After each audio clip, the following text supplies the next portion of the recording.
দর্শক, ডাকসু ও হল সংসদ নির্বাচনের খবর সংগ্রহে ঢাকা বিশ্ববিদ্যালয় ক্যাম্পাসে আছেন আমাদের সহকর্মীরা। শুরুতেই চলে যাচ্ছি আমাদের সহকর্মী নিশাদের কাছে। নিশাদ, প্রথমে চলে যাচ্ছি সাফওয়ানের কাছে। সাফওয়ান, ভোট দিতে শিক্ষার্থীদের উৎসাহ উদ্দীপনা কেমন দেখছেন জানাবেন। আমি এই মুহূর্তে আছি উদয়ন স্কুলের যে ভোট কেন্দ্র সেখানে, এবং সকাল থেকেই কিন্তু আমরা এই কেন্দ্রের খবরটি জানাচ্ছিলাম। এটি ছেলেদের সবচেয়ে বড় ভোট কেন্দ্র। আজকে এখানে 6155 জন ভোটার রয়েছে, এবং এখানে কিন্তু যত হেভিওয়েট প্রার্থী রয়েছেন বিভিন্ন প্যানেলের, তারা এই কেন্দ্র পরিদর্শনে সকাল থেকে এসেছেন, এবং অনেকে এখানে ভোটও দিয়েছেন।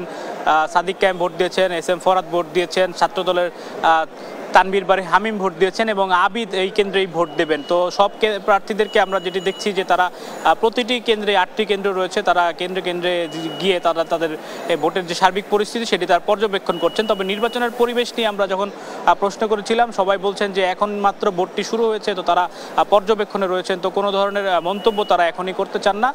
তারা সব শিক্ষার্থীদের আহ্বান জানাচ্ছেন যে স্বতঃস্ফূর্তভাবে যাতে শিক্ষার্থীরা ভোট কেন্দ্রে আসে এবং আসলে ভোটে অংশগ্রহণ করে। তো আমরা কিন্তু এখন পর্যন্ত কোনো কেন্দ্রে কিন্তু কোনো ঝামেলা বা বিশৃঙ্খলার খবর পাইনি। সবাই আসলে স্বতঃস্ফূর্তভাবেই অংশগ্রহণ করছেন, এবং সবার মধ্যে একটি আনন্দ উৎসব দেখতে পাচ্ছে। অনেকে বলছেন এটি তাদের প্রথম ভোট, এবং অনেকে শেষ ডাকসুতে অংশগ্রহণ করছেন।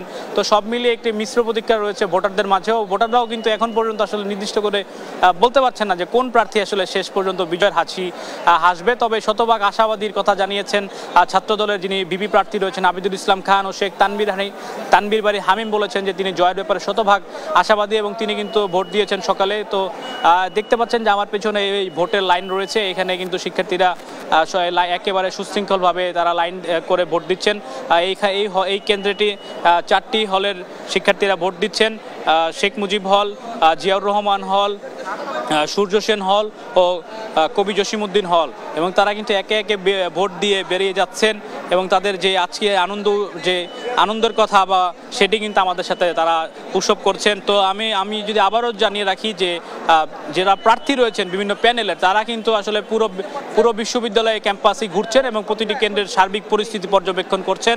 তো এই মুহূর্তে আমরা যেতে চাই কার্জন হল কেন্দ্রে, সেখানে আছেন আমাদের সহকর্মী সাদাত নিশাদ। তো নিশাদ, আপনি তো কার্জনে আছেন, তো সেখানকার ভোট কেন্দ্রের কি পরিস্থিতি আমাদের জানাবেন।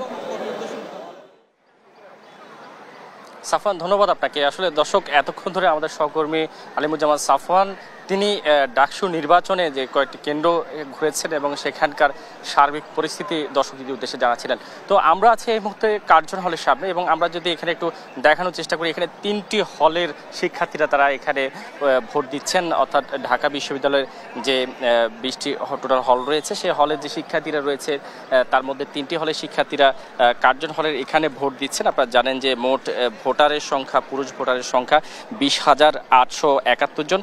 তার মধ্যে এই যে কার্জন হল, সেখানে মোহাম্মদ শহীদুল্লাহ হল, তারপর অমর একুশে হল, ফজলুল হক মুসলিম হল, এই 3টে হলের শিক্ষার্থীরা অর্থাৎ 5089 জন ভোটার এখানে ভোট দিচ্ছেন। যার মধ্যে আমরা শহীদুল্লাহ হলের এখানে ভোটার সংখ্যা পেয়েছি 1998 জন, এবং অমর একুশে হলে ভোটার সংখ্যা এখানে রয়েছে 1319 জন, এবং ফজলুল হক মুসলিম হল সেখানে ভোটার রয়েছে 1772 জন। তো এই শিক্ষার্থীরা তারা কিন্তু সকাল থেকেই এখানে উৎসব মুখর পরিবেশে তারা ভোট দিচ্ছেন, এবং আমরা দেখেছি প্রার্থীরাও এখানে আসছেন। তারা এসে তাদের যে পুরনো প্রতিশ্রুতি যেগুলো দিয়েছেন সেগুলো কতটুকু বাস্তবায়ন বা প্রতিফলন, তার আজকে কিন্তু একেবারে একটা অগ্নি পরীক্ষা চলছে বলা চলে। এখানে প্রার্থীরাও এসে আবারও ভোটারদের সাথে দেখা করছেন, কিন্তু শিক্ষার্থীদের যে আমেজ, ভোটের যে আমেজ, সেই আমেজ কিন্তু এখানে আমরা লক্ষ্য করতে পেরেছি। এবং সেই সাথে যদি একটু জানিয়ে রাখি, এখানকার যে পরিস্থিতি, সেখানে আমরা দেখছি যে 3টি হলের যে শিক্ষার্থীরা রয়েছেন তারা এখানে ভোট দিতে এসছেন এবং একে একে এগিয়ে যাচ্ছেন। আমরা একটু কয়েকজন ভোটারের সাথেও কথা বলবো যারা এখানে ভোট দিতে এসছেন, একটু তাদের কাছে জানতে চাইবো কেমন অনুভূতি ভোট দেওয়ার। আচ্ছা, জাতীয় নির্বাচনেও আগে ভোট দেওয়া হয় নাই, আর ঢাকা বিশ্ববিদ্যালয় আসার পর থেকে যে পরিস্থিতি আমরা দেখতেছি সেই অনুযায়ী ডাকসুটা একটা অন্যরকম আমেজ ছিল। খুবই আমরা এক্সাইটেড, চেষ্টা করবো যে যোগ্য প্রার্থীকে ভোট দিতে। আশা করি ইনশাল্লাহ যোগ্য প্রার্থী নিশ্চিত হবে। ভালো লাগতেছে, ভোটের পরিবেশটা সুশৃঙ্খলা সবকিছু আলহামদুলিল্লাহ ভালো লাগতেছে। আসলে একেবারে দীর্ঘ লাইন এখানে আমরা দেখতে পাচ্ছি। অন্যদিকে কিন্তু প্রচণ্ড গরম, সেই গরমের সময়ও কিন্তু শিক্ষার্থীদের মাঝে সে ধরনের ক্লান্তি আমরা লক্ষ্য করতে পারছি না। এবং তাদের থেকে আরেকটু জানবো যে গণঅভ্যুত্থানের পরে প্রথম আসলে বাংলাদেশে একটি ভোটের আমেজ আমরা লক্ষ্য করতে পারছি, সেই আমেজটা কি আপনাদের মাঝেও আছে? হ্যাঁ, ওই গণঅভ্যুত্থানের পর থেকে আমি করতে পারবো না।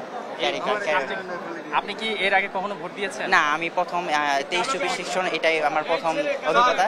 আমি আজকে ভোট দিতে আসছি একটা অন্যরকম আমেজ নিয়ে। আজকে ভোট দেব, আমার পছন্দের মতো প্রার্থীকে ভোট দেবো। আজকে ভোট দিতে আসছি এখানে। আসলে শিক্ষার্থীরা কিন্তু তাদের প্রতিক্রিয়াও জানাচ্ছিলেন এবং একই সাথে যদি আমরা একটু বলি, প্রার্থীরাও কিন্তু তাদের যে প্রতিশ্রুতি সেই অনুযায়ী যে প্রতিশ্রুতি দিয়েছে সেগুলো বাস্তবায়ন একদিকে যেমন চায়, অন্যদিকে শিক্ষার্থীদের দাবি হচ্ছে শিক্ষার্থী বান্ধব নেতা তাদের সৃষ্টি হবে, এমন প্রত্যাশা নিয়ে তারা কিন্তু ভোট দিতে আসছেন। তো এই ছিল কার্জন হলের সামনে থেকে আমার কাছে থাকা সবশেষ খবর।